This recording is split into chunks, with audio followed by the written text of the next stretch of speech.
Alléluia, gloire à Jésus. Nous allons rentrer dans un moment de prière. On va aller le cantique qui dit, car il est glorieux et digne de régner. Tu vas rentrer dans un moment de prière avec moi et nous allons prier le Seigneur.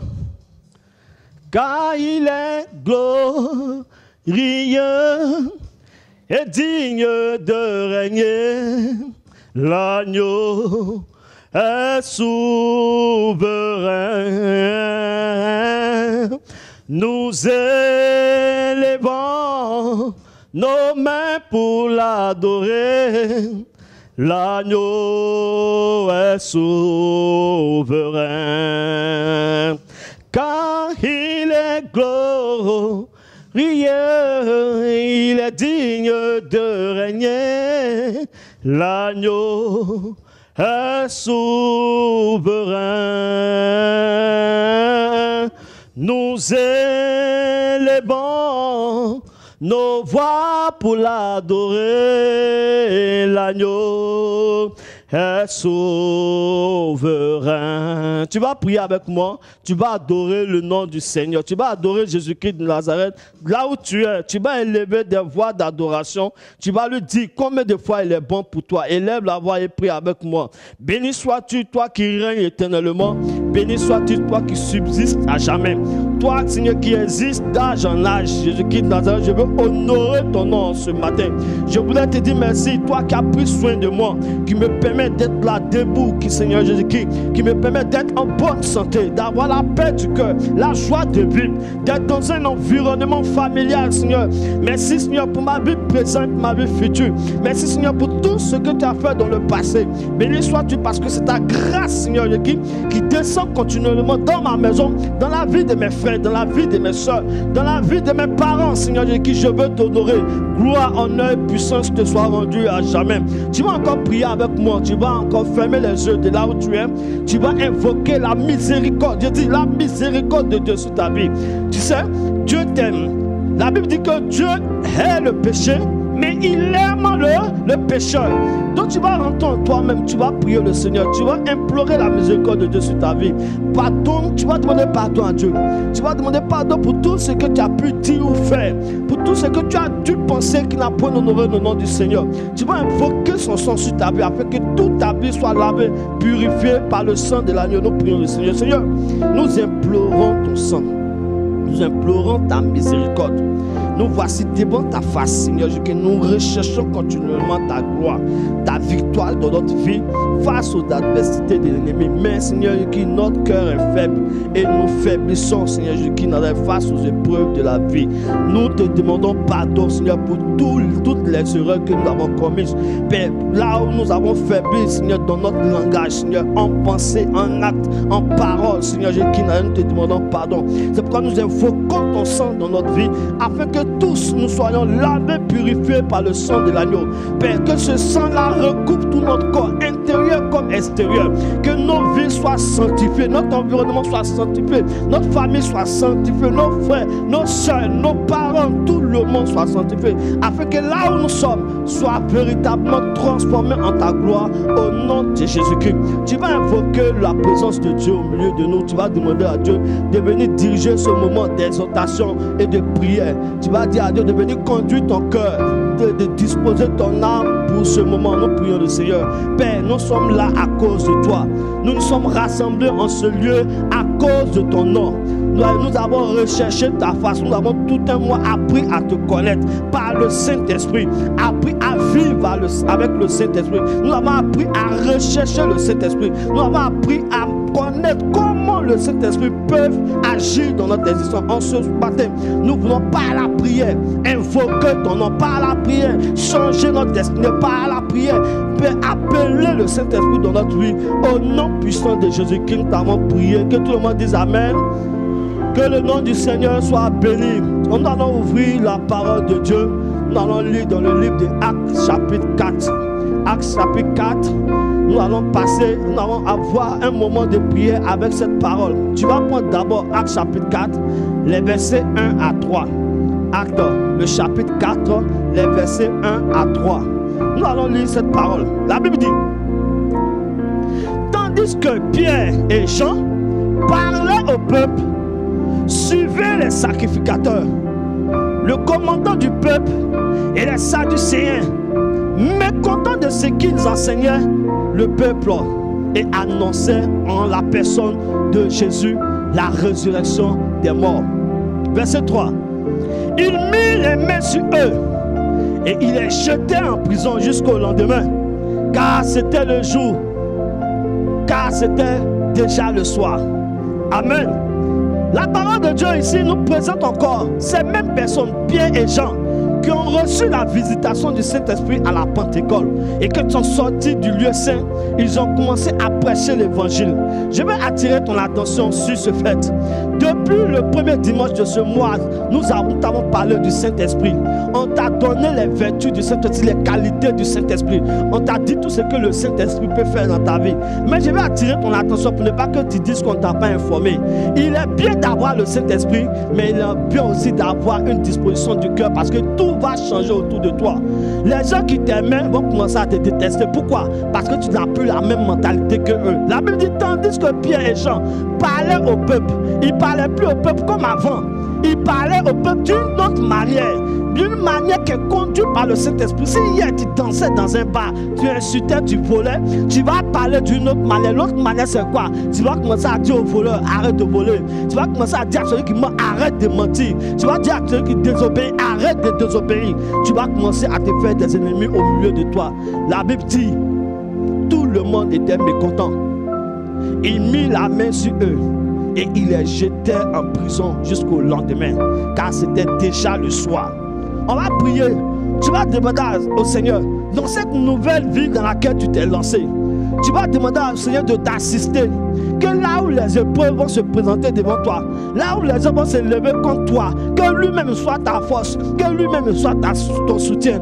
Élève la voix et prie le Seigneur avec moi.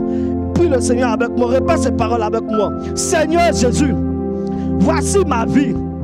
J'ai décidé de rentrer dans ta maison. J'ai décidé de changer de vie.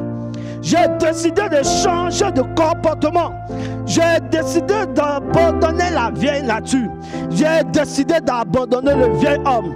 Celui qui mentait, celui qui volait, celui qui sortait, qui ne respectait pas ses parents, celui qui désobéissait, celui qui était livré à la pornographie, celui qui était livré à l'impudicité, celui qui était livré à tout maléfique dans sa vie et qui était conduit à la mort. Père, je suis venu dans ta maison parce que j'ai le Saint-Esprit en moi. Mais Seigneur, dehors, les gens m'attendent. Seigneur, dehors, les gens m'attendent, mes amis m'attendent. Ils vont vouloir me ramener en arrière. Père, souviens-toi de moi et donne-moi un cœur fort. Donne-moi une âme forte afin de rester debout face aux adversités de la vie. Seigneur, voici ton enfant. Je prie que ton sang et ta puissance l'habitent. Je prie que, Seigneur, la volonté de réussir, la volonté d'être transformé, la volonté de vivre dans une nouvelle vie l'habite, Seigneur. Que ta parole dans 2 Corinthiens 5:17 ne soit point fermée à ses yeux. Que chaque jour, cet enfant se rappelle qu'il est une nouvelle créature, que les choses anciennes sont passées et voici toutes choses sont devenues nouvelles. Au nom de Jésus-Christ de Nazareth, nous t'avons prié. Dis Amen avec moi. On va aller au verset 7, les versets 7 à 8. Toujours dans le livre de Actes chapitre 4, les versets 7 à 8. Il fut placé au milieu de Pierre et Jean et leur demandait: par quel pouvoir ou au nom de qui avez-vous fait cela? Alors Pierre, rempli du Saint-Esprit, leur dit: chef du peuple et ancien d'Israël. La Bible nous dit que tes amis vont t'emmener au milieu d'eux. Tu seras seul à l'école. Toute ton équipe sera là. Ce que tu appelles ton bain, tout ton bain sera autour de toi. Ceux avec qui tu te promenais puis tu faisais les bêtises. Ceux avec qui tu te promenais puis tu prenais la drogue. Ceux avec qui tu te promenais puis tu te prostituais.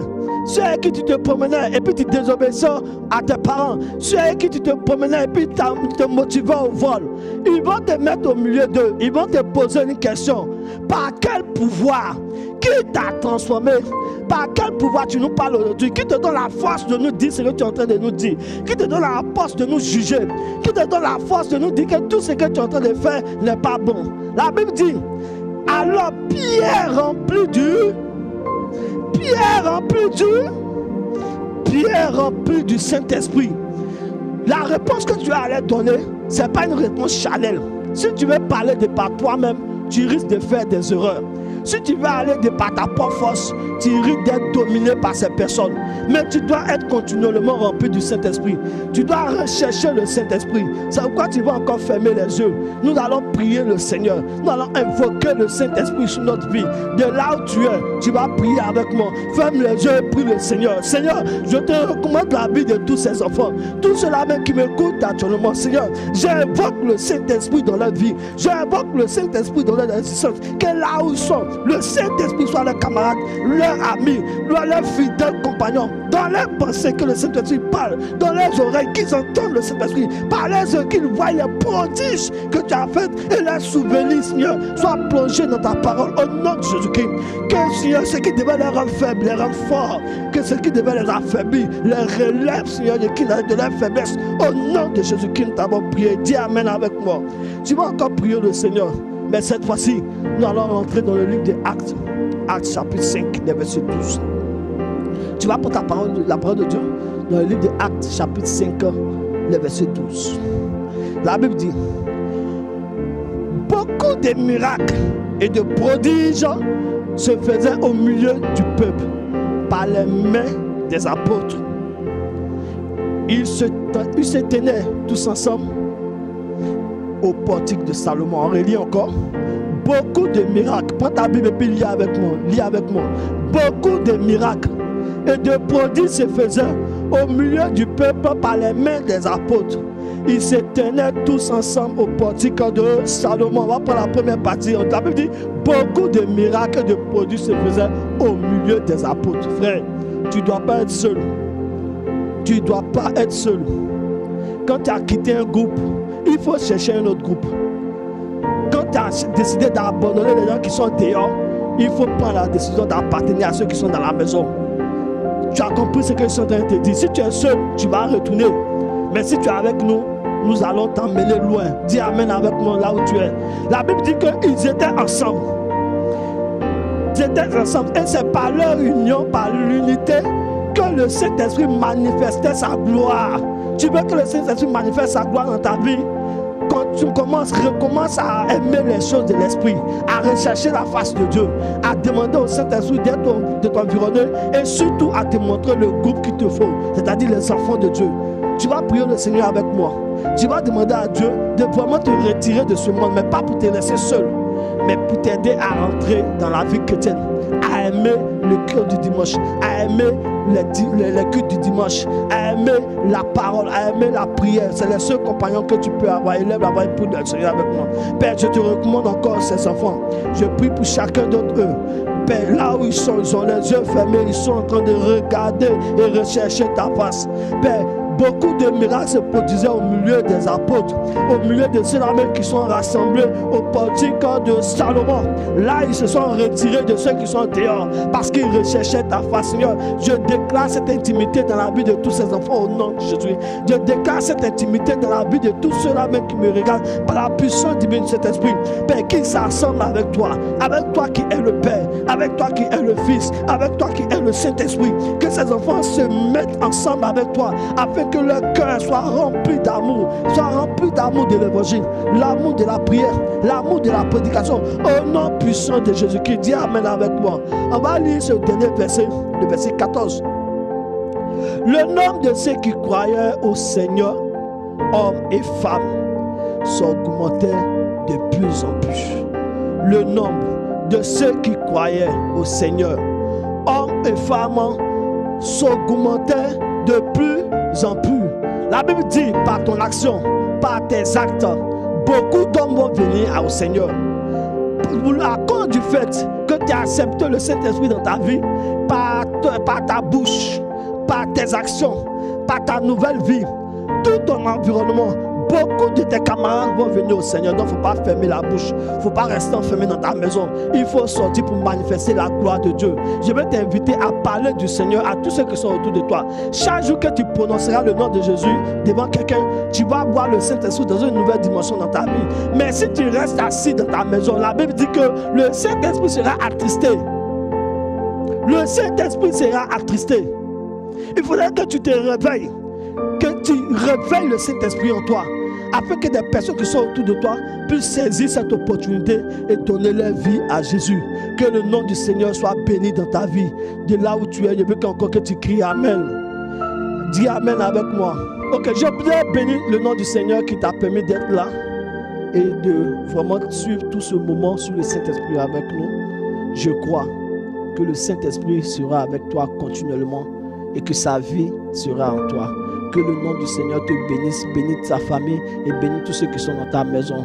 Allez, goodbye à vous, que Dieu vous bénisse.